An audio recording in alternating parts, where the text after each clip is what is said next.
I am meeting my guest for the first time today, but after reading lots of interviews with her and listening to lots of her music in preparation for today, I have decided that, whether she likes it or not, we are going to be best friends forever.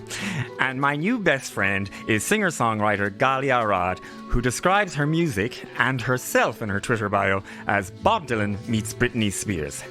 And that's close, but no cigar. See, I would say that it's more like Bob Dylan meets Britney Spears meets Amy Poehler. Because, Galia, you're not only a great singer and a songwriter, you're also really feckin' funny. And Bob Dylan and Britney Spears, neither of them are really known for their sense of humour. Now, I did consider a few other options, Kristen Wiig or something, but I went with Amy Poehler because, of course, Parks and Recreation is one of the shows that has gotten me through lockdown. And, of course, it stars Amy and is set in the great state of Indiana, where Galia is from. So, she's born and bred in the US Midwest, but she's not as white bread as that sounds, given that both her parents emigrated to the US, one from Europe, one from the Middle East. She's a classically trained musician before deciding that she ain't that classy. She's toured the world with Jules Holland, but she's been living here in Dublin for the past decade. And when taxi men ask her what brought her here, she tells them it was a man, and then embellishes that lie and says it was Glen Hansard just to amuse herself. It'd actually be slightly more truthful to say that it was the Pogue's Shane McGowan that brought her here, but that is also not exactly true, but we'll probably get to that later. Have I mentioned that she's also a funny liar?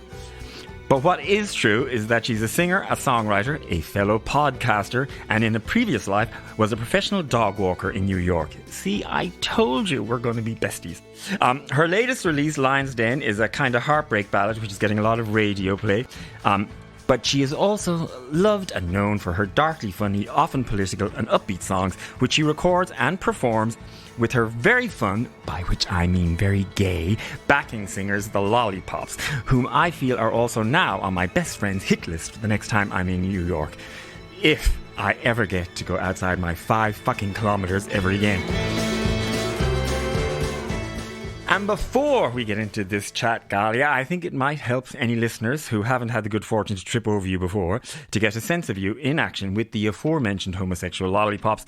So this is a short clip of What a Time, a song not only about life in the time of COVID, but also recorded in the time of COVID, while you and the Lollipops were physically apart, but together in Zoom spirit. From 6 feet, 2 kilometers, throw me the thermometer, Siri. Is this number of fever? I'm naked, quarantined in the basement, doing my own meditation, breathing in cleaning supplies, sanitize till you cry. What a time to stay alive. So Galia, I feel like you'd absolutely be gas cracked to live with during lockdown, and even gas or crack to go roller skating with after lockdown.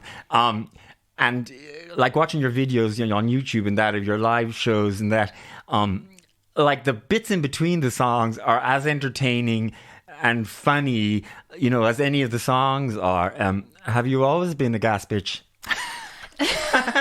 Well, let me just clarify that I would not be gas crack at all during lockdown. I'm a real nervous Nelly and just filled with rage sometimes. So really, I'm not that fun during lockdown. But I love the expression. Did you just say gas bitch? Yeah. I love that. Yeah. Instead of Bob Dylan meets Britney Spears, I'm just going to say gas bitch. But I mean, you play up on it. I mean, you're almost like doing a stand-up routine sometimes between the songs and there. I think I get more comfortable talking more than singing. I'm more comfortable connecting with people than I am like, ta-da, like here, I'm going to sing for you. And so I think at gigs and stuff, that's how I have really bad stage fright. And so one way that I calm down is to connect with the audience first. And we can all connect through laughter, at least, I was joking earlier on when I was, saying Bob Dylan meets Britney Spears meets Amy Poehler, but when I was thinking who would be the third, and my first thought was Dolly Parton, of course, who's my, big, huge gosh. because she really uses humor as well. She does. She's wonderful. And like you, she's a country bumpkin. Oh,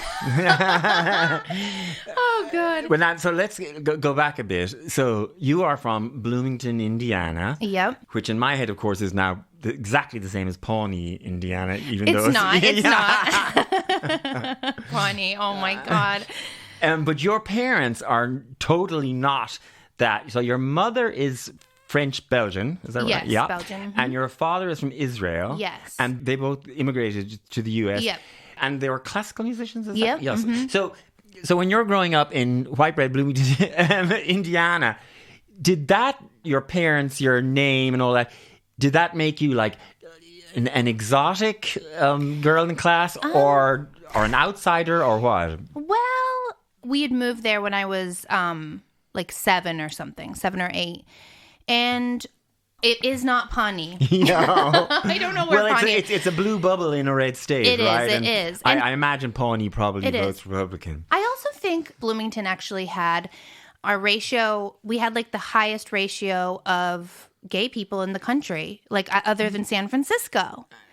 So it wasn't Pawnee. Okay, it wasn't Pawnee.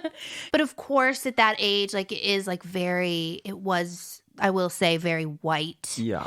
I think people were exposed to all kinds of people. And yeah, I think everyone in high school just feels different, you know, and desperate to not feel different. Yeah. So I feel like maybe everyone was feeling that.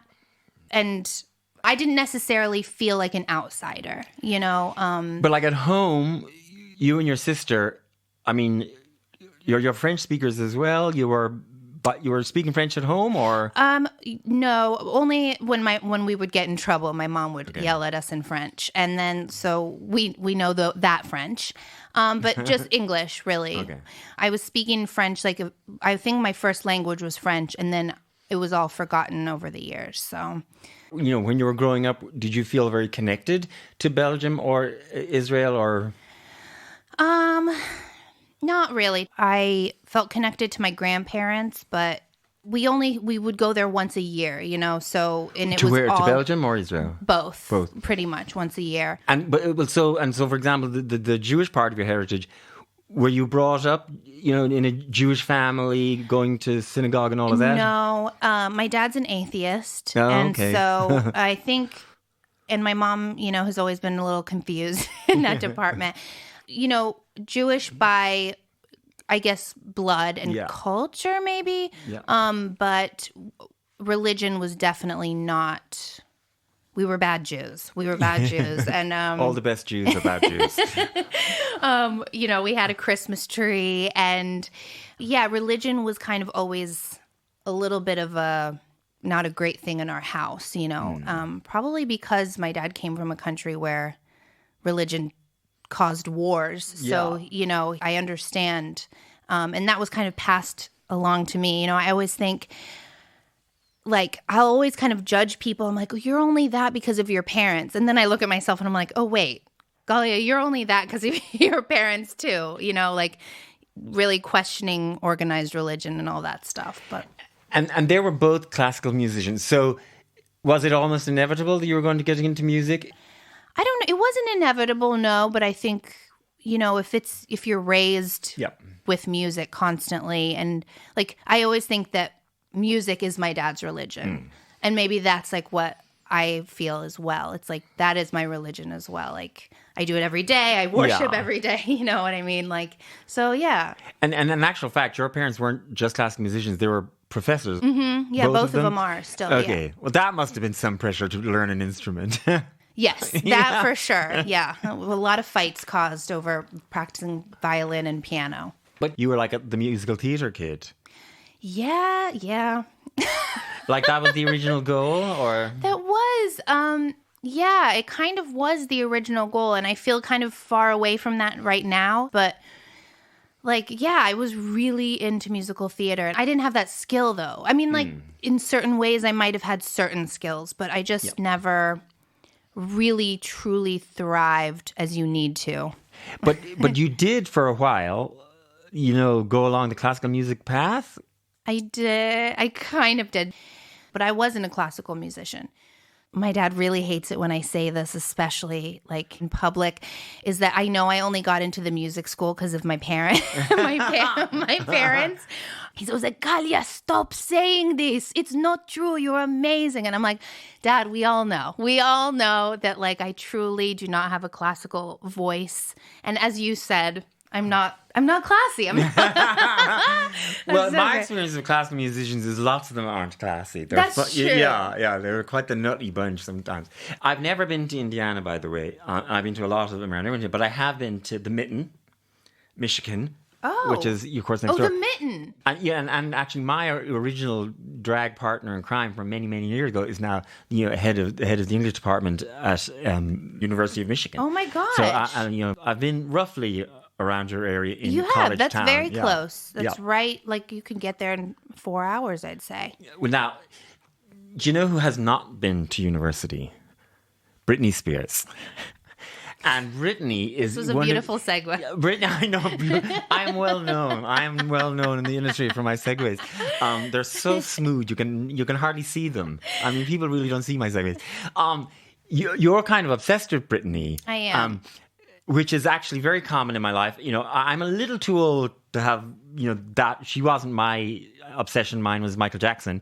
But I have a lot of friends of a homosexual nature who are obsessed with Britney and feel this incredible connection and care for her, and I feel like you're also that, are you? Yeah, Britney, like everyone, a lot of people think that I say that ironically. Like for me, I have two things: if it makes me cry or if it makes me dance and fills me with like joy, and those are the two types of music that I love. That's my taste. Well, it's funny because the other night I watched on the telly the documentary about Billie Eilish. Oh. And she, now she's only 19 or something She's a now. child, yeah.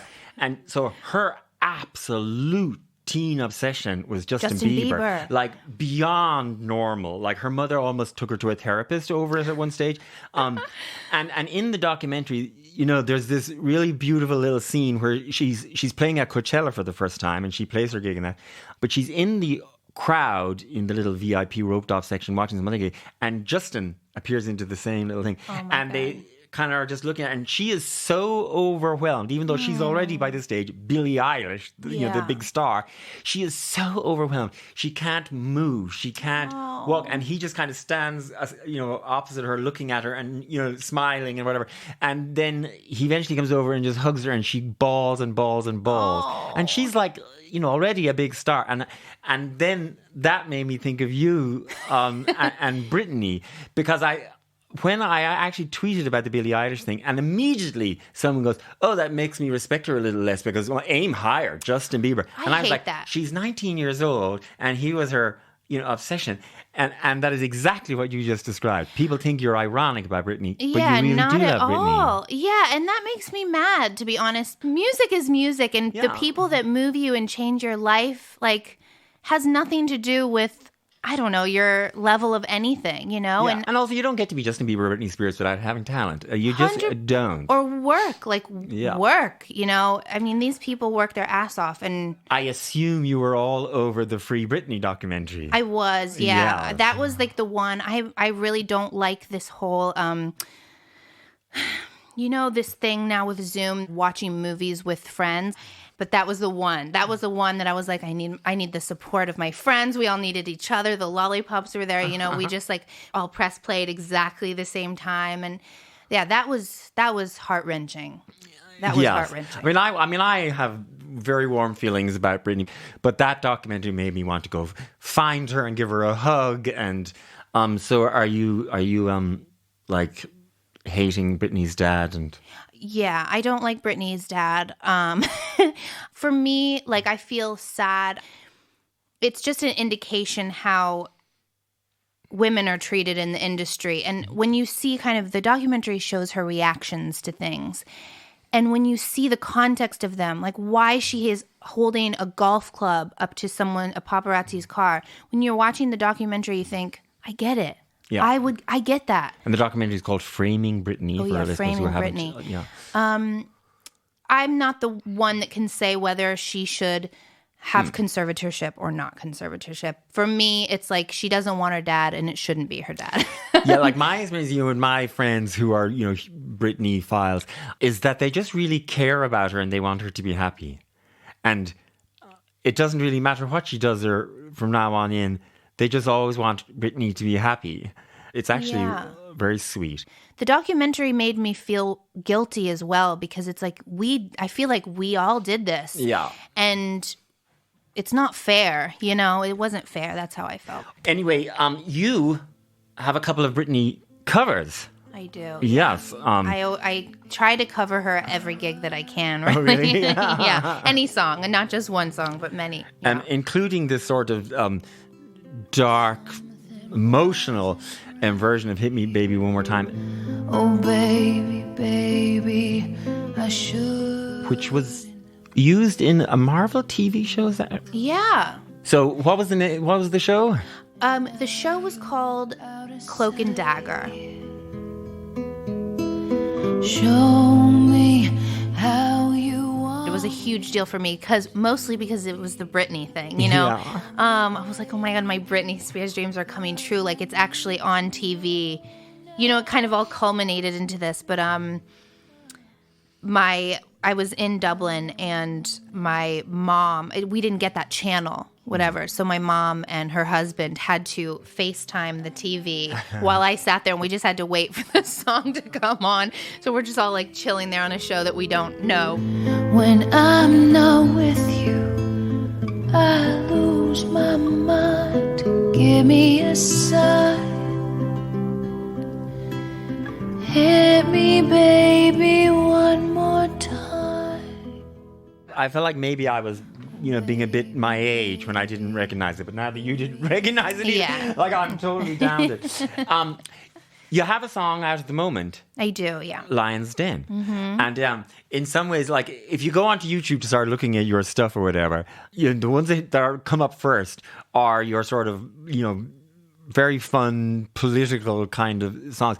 But then, of course, you're also then, as you're going down through the playlist and that every now and then you're hit with something just so like achingly beautiful, if that doesn't embarrass you to say. And this is on those lines. And it's about a breakup. Mm-hmm. Is it about a real one? Oh, yeah, it's about a real one. and is the fella Irish or? Irish, yeah. Oh. Yeah. So it was definitely a messy breakup. It was a hard one, yeah. It wasn't fun, no. Oh, yeah. Yeah, he's not going out. Straight guys don't listen to my podcast, so feel free. Okay, well, his name is, I used to, Dublin is so small, obviously. Yes. So I used to, at some of the bigger gigs that I had, like doing the support gigs I had, oh God. I would always be like after the breakup, I'd be like, he owns a pub in town. So I'd always I would say his name. I'd say his full name at these huge gigs and be like, go in there and just tell him he's made the mistake of his lifetime. So we'd have like 2,000 people, probably going there and no. But I just like to clarify that the pub in town is not mine. No.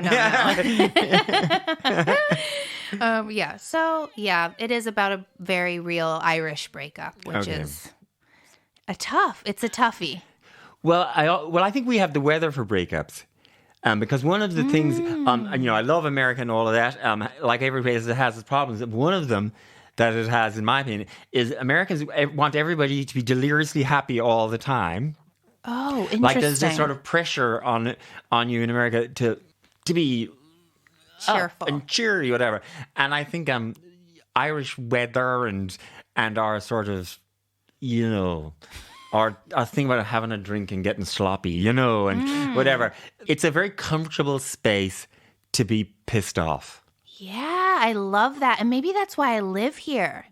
Well, because it's miserable. And you want to be miserable. Well, it's like I like to kind of it feels romantic to walk through the streets and feel like rain on your face and be like, man, I'm heartbroken. Yeah. Well, we're going to hear that song, and the lovely Cian Boylan is going to come in and join you on that.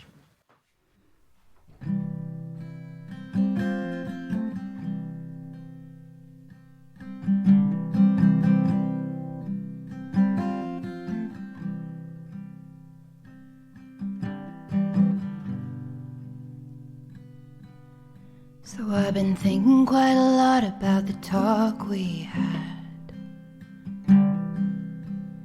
the one we didn't finish and we kissed instead. Don't know what we're doing, we're just doing it. And I know that there ain't no way around the way it's gonna end. No one needs to read a poem to know this don't make sense. Plus your hands, they say enough when I'm held in them.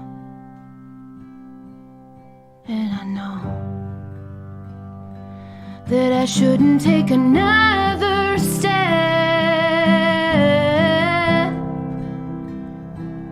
'cause this love is a lion's den. But I can see you in the dark, and in I walk, and in your arms I thought,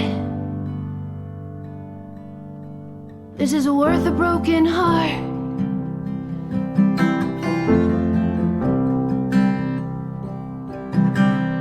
Well, all in all, it's all too much to figure out. And when we're not together, I just drown in doubt.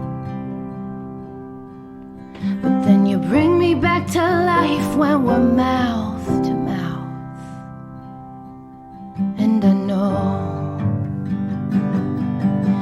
that nothing about this something is the least bit safe. But as you're wrapped around me like a superhero cape, well, suddenly the dangers, they don't feel so grave. And I know that I shouldn't take another step,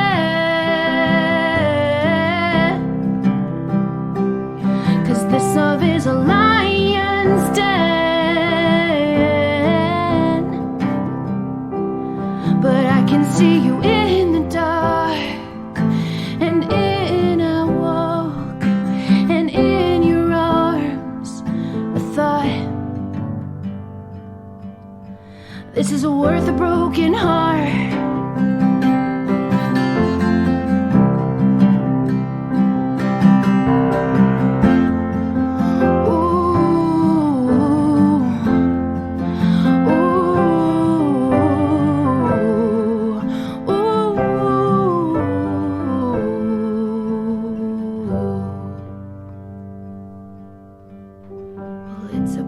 Time to get out of this mess.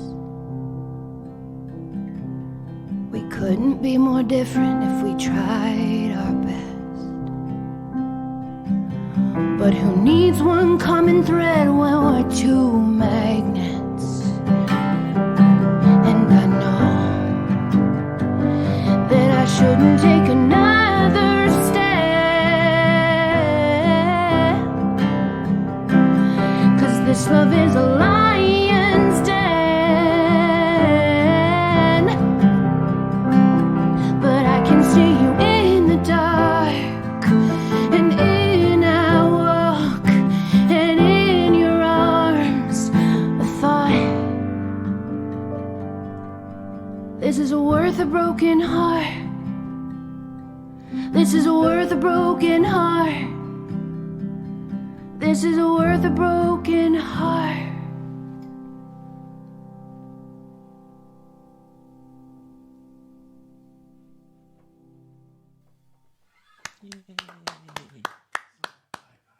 That was gorgeous. Beautiful. I'm happily married, but I feel like breaking up with my fella just so I can experience that song in its raw and tended nature. Yes, it'll be worth it. You know, do it. Do it.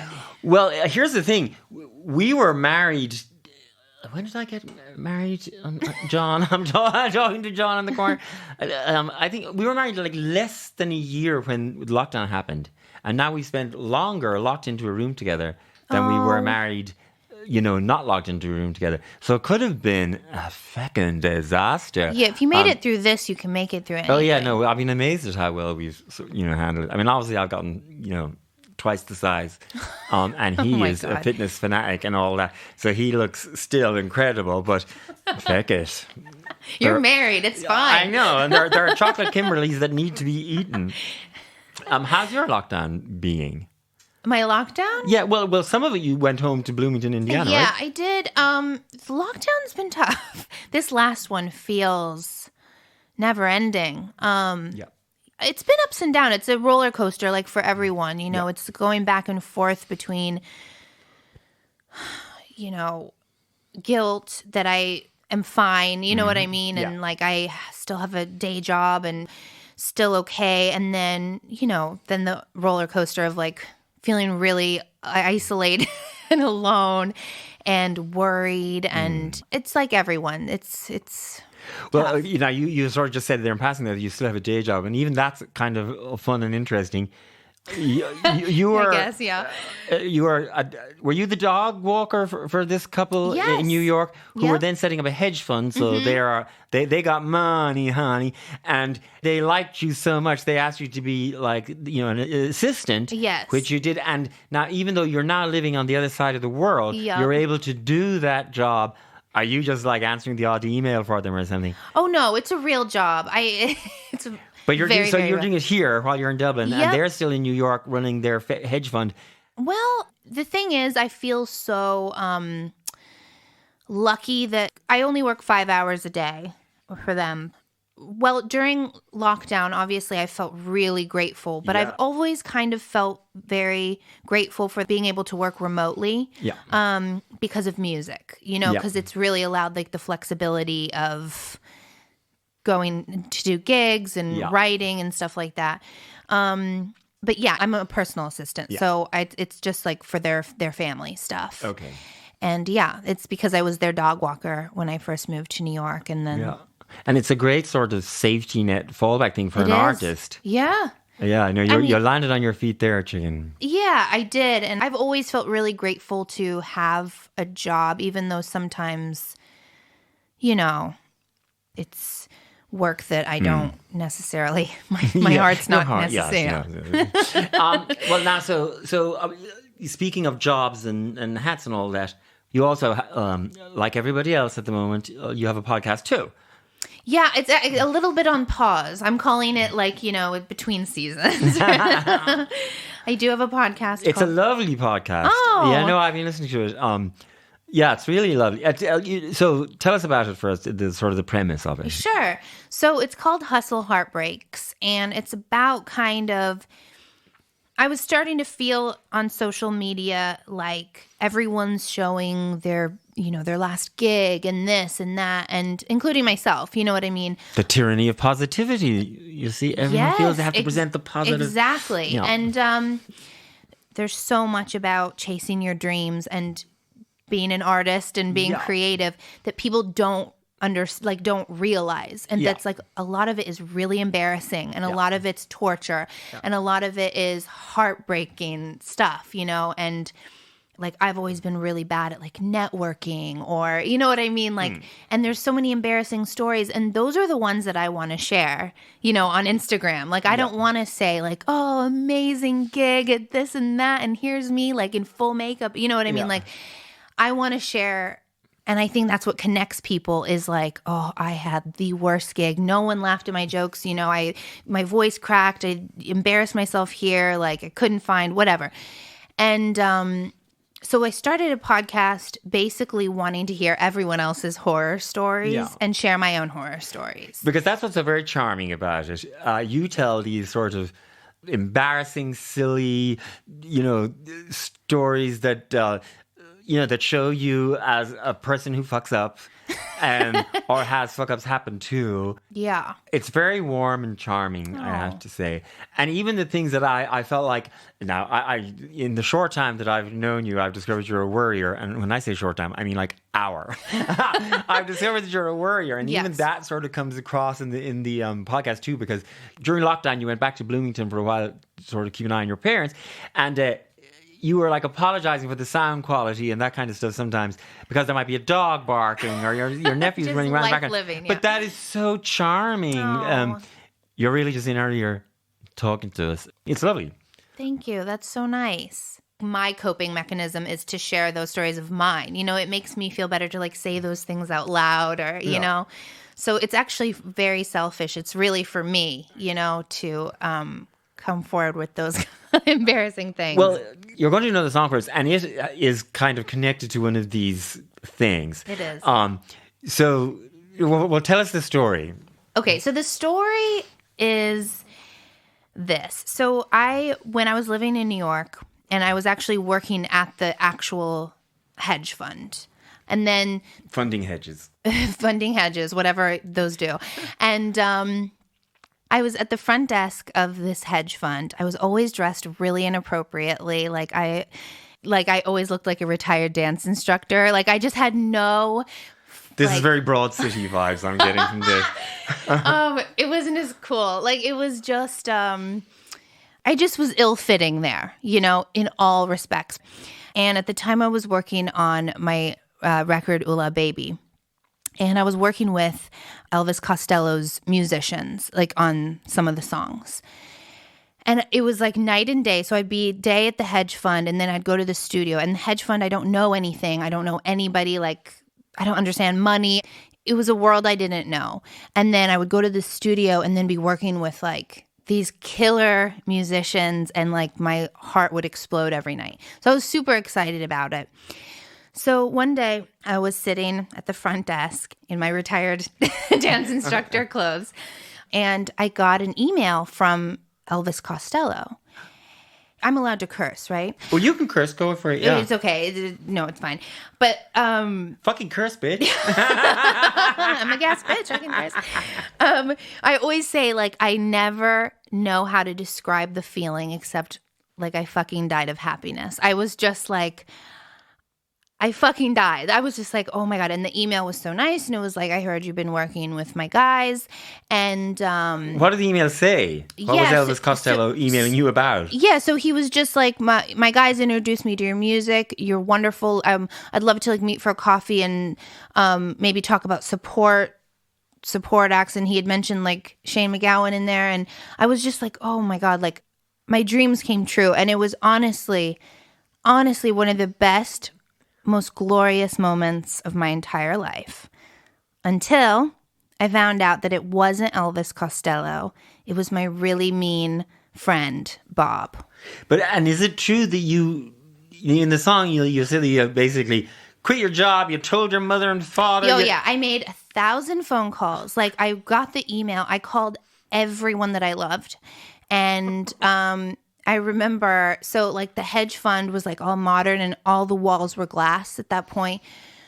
So I had like called everyone. And then when I found out that it was Bob and not Elvis Costello. How did you find out it was Bob and not really Elvis Costello? I called Bob and I was like, you will never believe this, because he was a good friend of mine at the time. And I called him and he was really weird when I told him, because I think maybe he didn't realize like how excited I would be. And then he knew like, oh, this is not good. And he was like the 20th person I had called. And I remember I kind of found out through his silence. I just realized like, okay, this is weird. And then I remember everything is a little bit of a blur that day, but I had to go in the front conference room because I was crying so hard. And I went in the front conference room and it was all glass doors and I had to make all my phone calls back. I had to like call my mom back, my dad, my sister, my mentor, and like my best friend Kier, like in a fishbowl office. In a fishbowl office, weeping, not doing my job. I was like, people are coming in. I don't give a shit. It's like my dreams have been shattered. So yeah, that was a horrible day. And it really took me a very long time to get over, actually. And I wrote the song for me, purely. It's like, that is how I grieve. You know, I just write about it. I thought no one on this earth is going to give a shit about this song, because it's so, like, no, this has never happened to anyone else, maybe ever. So why would that resonate with any audience member? And honestly, it is one of the songs that, for some reason, even though it's so personal, people really resonate with it. No one's friend has pranked them pretending to be Elvis Costello, but people do understand what it's like to feel incredible disappointment or sadness. Or so even though it's literally about Elvis Costello and that incident, I've found it a complete learning experience that people would get emotional during the song or laugh, or like, I don't know. So I have learned over and over and over again that the personal is universal. Yes. Because everybody experiences the same feelings. The situations may not be the same, but everybody understands the feelings. And everybody has been embarrassed by that dick of a friend who, made you fool yourself. Everybody has done something that they are so sort of embarrassed about afterwards, like making the phone calls to your friends and family, and then having to call them back. Everyone has been in a situation where they understand that feeling. And so over and over and over again, I've learned the personal is universal. Yeah, that's beautifully said. The personal is universal. Yeah. Yeah, exactly. So 2 questions before we let you do the song. One is Bob still your friend? No. Just flat no. Well, because I couldn't decide, was Bob just like an evil genius and it maybe went a little too far or something, or was he a dick? We were kind of friends a little bit after that, but we kind of drifted apart. And he's probably just a dick. I don't know if he's still... Bob, she's coming to get you. And secondly, did Elvis Costello ever hear about it? I have heard some people say that they've like passed it to him, and I think he has, but I'm not 100% sure. I still haven't gotten the email from him. I still wait for it every day. A real email from Elvis Costello. But no, I haven't gotten that. But I have heard... Well, if anybody out there knows Elvis Costello, yes, send this song on to him. Make sure he listens, and then get him to email or... Now I feel like scared. Like now I'm going to get any email and it's going to be like you're never going to fall for that trick again. Fuck you. I know you. Just delete. Don't even read any Elvis Costello emails. So let's hear the song after all of that.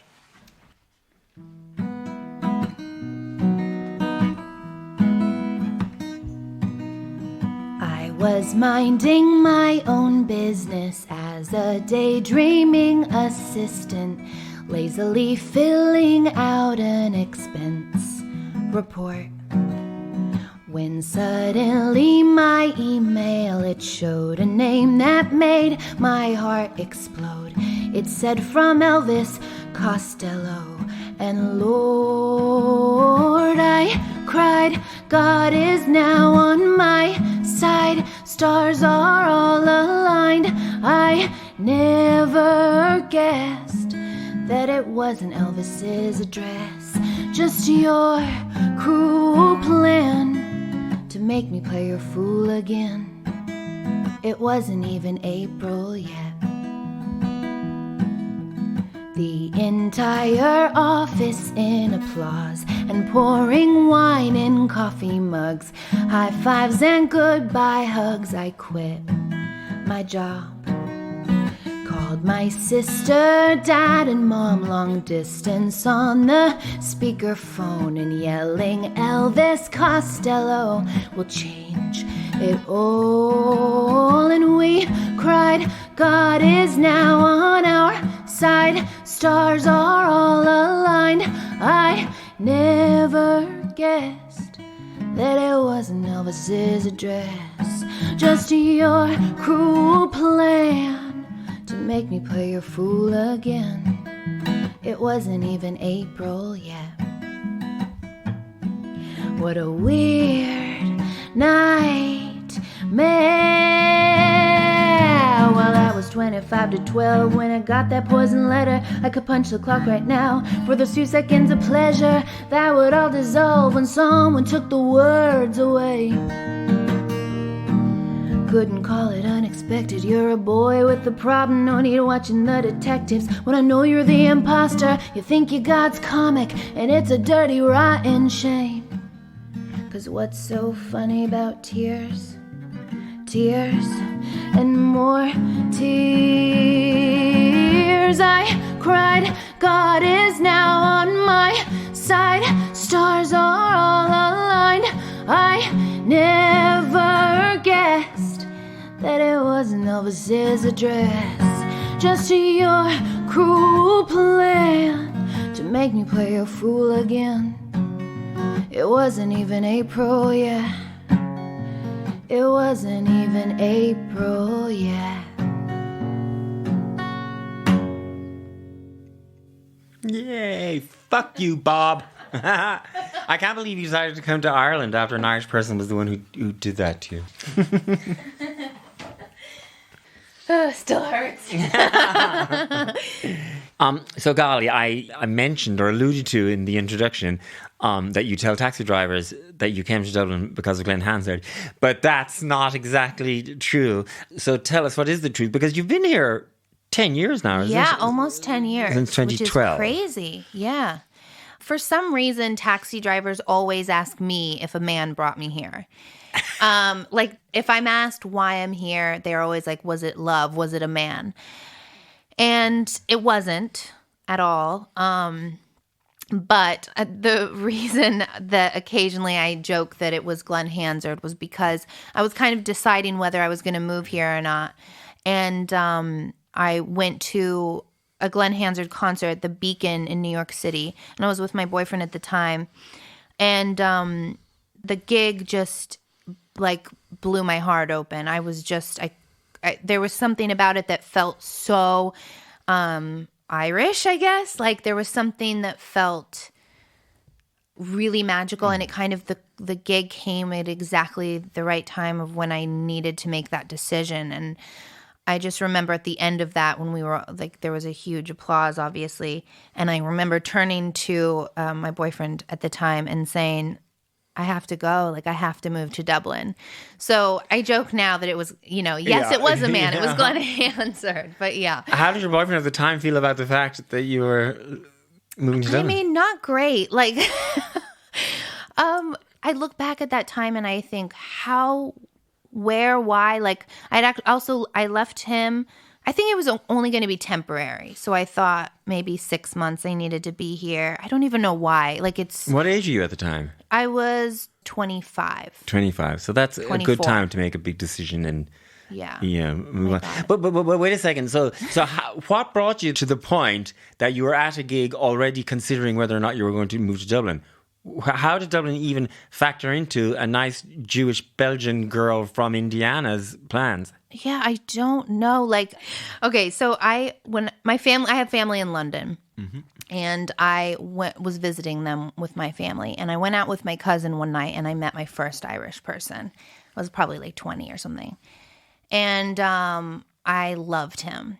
We became pen pals. There was no kiss or anything, but we became pen pals. I thought he was so funny, and we would like write each other letters and emails and stuff. And I wrote an entire record about him. And that was Oola Baby. That was one of my first ones. And did you kiss him later? Yeah, when I came to Dublin. Yeah. I came to Dublin for like 2 days. So... Are you still friends? I mean, we're not friends. Okay. Like, he's like married with child. Like, okay. So I wrote this record and that's the first time I came to Dublin. But it was like for 2 days and I was nervous the whole time, And then because of that record, I was like, that's the Shane McGowan thing where... Yes, tell us that story. So it was the album was a concept album about falling in love with, a pen pal, essentially, an Irish pen pal. And so one day I was like, wouldn't it be amazing if I could have Shane McGowan do the liner notes for it? It would just wrap it up so perfectly. And I just went through an enormous, painstaking process to make that happen for myself. And that was a lot of hustle, heartbreaks, and embarrassing things. And because you get pestering his manager, is that right? Yeah, I had to go through his manager. Yeah, Joey, who I'm grateful for every day because he changed my life, making it happen. But I always say, like, when I started having to call Joey, And I would always call from my boss's office because they had like a free international line. So every day at work, I'd be calling Ireland. And every day that I'd call, Joey would answer. And I'd be like, "Hi, Joey, it's Galia, the liner notes girl," every single day, like to remind him. And he'd be like, "Oh, fuck off." But then he'd be like, "Call me tomorrow, I'm busy." And he scared me a little bit, because, as an American, it's like what you're saying. It's like, aren't you supposed to be cheerful and like nice? He'd be like, "Fuck off. I'm watching a movie. Call me tomorrow." So then, sorry for my accent. It's terrible. So every day I would call him, say the same thing. "Hi, it's Galia, the liner notes girl." I sent him the stuff, like a demo. And one day I got a call back and he was like, "Well, we listened to your stuff and Shane doesn't think it's shit." That's like what he said. That's what he said. And so then I toured Ireland with one of my very best friends, an incredible blues singer, Kirsten Thien. We toured Ireland, and that's when I met with Shane. That was my second time in Dublin, and that's like where I kind of really got to feel the magic of Ireland. And you ended up, so you were here on that tour, and you did meet Shane, and he did write the notes, and you recorded with them, and I mean, a lot came out of it. So much came out of it, and it's just amazing how life works, where it's like one night at some like gross club in London changed my life forever to where, I'm not in Ireland because of him, but like that weird path of life that just leads you kind of... Well, because then the serendipity sort of continues through that line then, because then Shane was going to be on Jools Holland, and he, organized for you to sort of come along as well. And then Shane couldn't do Jools Holland, but you ended up doing it anyway. And then you've ended up touring with Jools Holland. I mean, the whole music industry is that, is full of those stories, but that's a good one. Oh, yeah. Like, it's just I'm so grateful every day just for those things that you don't think are, I don't know. One thing just led to another, and... Hang on. Jools Holland knows Elvis Costello. I know. I'm sure, yeah.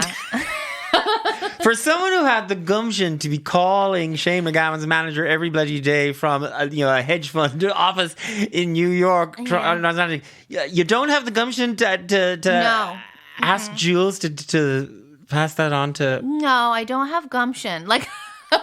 For some reason, I had gumption about that very one specific situation, and since then, that was all the gumption I've got. I hope Bob didn't take your confidence away. Well, I'm sort of interested in your take on Ireland, because like all people from small countries, we love to hear what other people think about. But I read a thing where what you liked about the music scene here was... You described it as being, in New York, it's a bit more of a rat race. And you say to somebody, "I'm an aspiring musician." They go, "Oh, you're an aspiring whatever," because everyone's an aspiring whatever. Whereas here, if you tell somebody you're a singer-songwriter, they'll just go, "Oh, I love live music." Like, why do you like it here? I mean, you've been here 10 years and you're applying for Irish citizenship. Yeah. So you seem to be throwing your lot in here. And your mother is Belgian. So it's not like you even need the Irish passport to be able to say. So what is it about Ireland that you like so much? That's a great question. I'm very good at great questions. You are. I think I've had to think a lot about that this past year, because it's kind of questioning like what home is at this point. It's not Indiana, even though my parents are there. Is it New York City?